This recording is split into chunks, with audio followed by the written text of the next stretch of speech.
Voilà, c'est en effet aujourd'hui la reprise d'un œil sur la toile avec vous, Camille Sarré. Bonjour. Bonjour. Vous nous parlez aujourd'hui d'une application musicale innovante. Oui, c'est Spotify, une création suédoise et c'est sans doute le web de demain.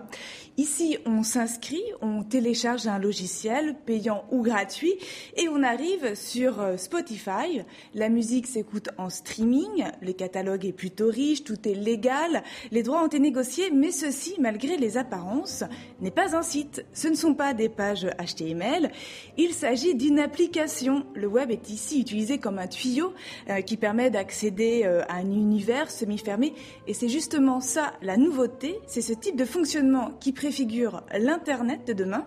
C'est en tous les cas ce que pense Chris Anderson, le patron de Wired, un magazine américain très renommé dans le monde des technophiles.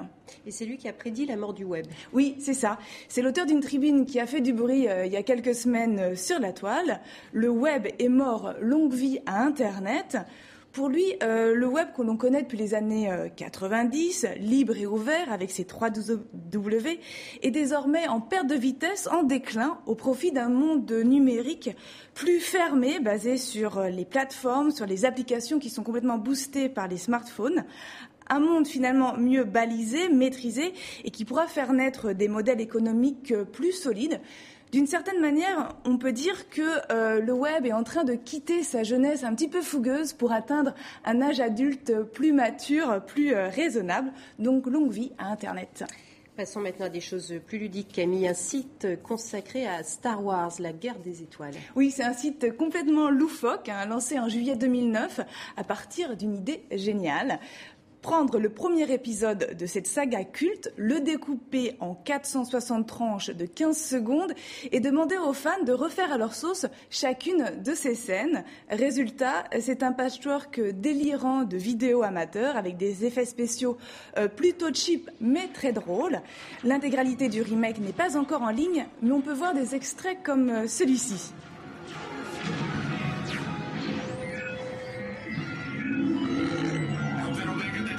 En tout cas à tous les amateurs, ils sont nombreux de cette série. Pour finir, un jeu concours sur le site TV5 Monde. Oui, c'est Trotteur de Globe, un jeu en 3 épreuves à faire sur 3 mois, avec à la clé un très beau cadeau, un tour du monde pour 2 personnes. Alors vous pouvez déjà tenter la première épreuve, repérer le maximum de villes en 3 minutes sur la carte du monde. On joue et on accumule des points. Pour le deuxième test, il faudra attendre dimanche. Et pour le troisième, ce sera en ligne le 12 octobre.